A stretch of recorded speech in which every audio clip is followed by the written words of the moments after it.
dans chaque chose que l'on fait, le niveau d'énergie qu'on a est très important. On en parle beaucoup dans nos formations, peu importe le thème, parce qu'en fait, c'est un point très délicat. Je prends un exemple très simple.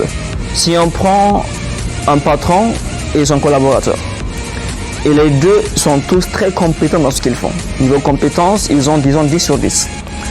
Mais après, si le patron, en termes d'énergie, il a 7, 8 ou 9 sur 10, et que le collaborateur a en termes d'énergie aussi 7, 8 ou 9 sur 10, les deux étant très énergétiquement élevés, ça va être très chaud entre eux.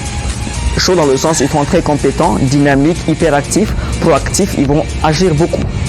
Maintenant, si le patron, il a un niveau d'énergie 7, 8, 9 sur 10, le collaborateur, il a un niveau d'énergie 3, 4, 5.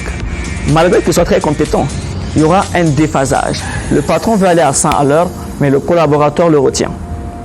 Et à la fin, il y aura une plainte du patron vis-à-vis du collaborateur parce que tout simplement, il estime que celui-ci est très lent. Il est compétent, mais il est lent. Vice versa. Lorsque le patron, il est super compétent, mais que le niveau d'énergie, il est à 2, 3, 4, donc tout le temps fatigué, il n'est pas tout le temps en forme, donc il vient tard au bureau, il quitte très tôt parce qu'il n'a pas l'énergie en fait pour tenir et bien travailler. Et même quand il travaille, il est lent. Et que le collaborateur, lui, est à 6, 7, 8 ou 9 sur 10, il est très chaud. Donc, le collaborateur a envie de progresser rapidement, il a envie de faire des choses, il a envie de se donner, de se surpasser. Mais compte tenu du fait que le patron, il est lent, le collaborateur va être lent aussi. Donc, il va être limité par la capacité active et proactive du patron. Est-ce par un manque de compétences de l'un ou de l'autre? Non. Mais on sait tous que cette relation professionnelle n'est pas fusionnelle. Elle ne donne pas comme il faut parce que l'un d'entre eux n'est pas hyper énergétique. Et c'est pire lorsque les deux sont à un niveau d'énergie très bas. Donc, ce n'est pas le manque de compétences qui fait que les relations professionnelles ou bien le rendement professionnel, il n'est pas bon. Dans le cas des relations amoureuses ou conjugales, deux personnes peuvent s'aimer à mourir. Mais si leur niveau d'énergie est bas ou déséquilibré, l'un va beaucoup se donner, l'autre ne va pas recevoir.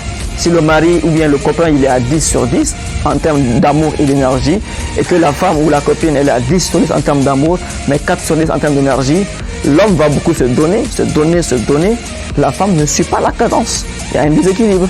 Et vice versa, quand c'est la femme qui soutient, elle est présente, elle est disponible, elle est serviable, elle est aimable, elle est adorable, et que l'homme n'arrive pas à suivre la cadence parce qu'il est à 4 sur 10 en énergie, il y aura un déséquilibre.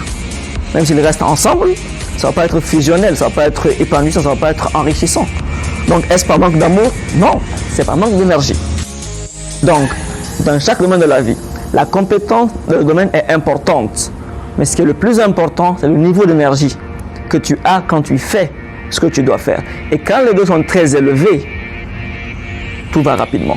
Donc c'est pour ça que dans nos formations Master of Power, nous enseignons aux gens, nous montrons aux gens comment développer l'énergie, comment la créer et la maintenir et hausser son standard énergétique de sorte à le mettre en adéquation et au moins à la hauteur des objectifs et des ambitions que l'on poursuit.